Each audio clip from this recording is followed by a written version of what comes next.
নাহলে হবে না। ও যেমন তোমার ন্যাড়া বেড়া করলে ন্যাড়া বেড়ার কাজ না, তিন চুন ভেঙে দিয়েছো রান্না রান্না করছো, তিন জং ঢেলে জাতি কাড়িয়ে দেবে। তা আমি তো যে একদম ঘরের মধ্যে পারলাম না, এত রোদ ধরে আমি ফোন দেখতেও পারলাম না, ফোন দেখলে ফোনেও যাই আবহাওয়ার সাথে এ করতে হবে তা করতে হবে, অনেক সমস্যা বলছিল আমার। তারপরে এবারে একটু ইয়ে হইতে পারি করে দেবো, ওরকম যে হবে জানিনি, তাও দু তিনটে টাইম করি না।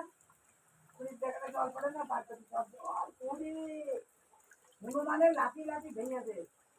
ওই শালির উপরে কাপড় দেবো, তুই বাঁশ দেবো, বাঁশ দিয়ে তারপর নেট দেবো।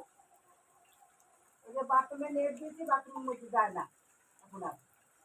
এখন এই এই এই ঘরে কাপড় দিয়ে তার উপর দেবো নেট, নেট দিয়ে দিলে পরে ওই হনুমান আর লাগাতে হবে না। রান্নাঘরে এত কাল কোনোদিন জল পড়েনি, এইবার জল পড়ে ভেঙে যাচ্ছে হনুমানের রাস্তায় রান্নাঘর, লাফিয়ে লাফিয়ে লাফিয়ে ওই একটা মনে করি যে নেট আছে ঘরে।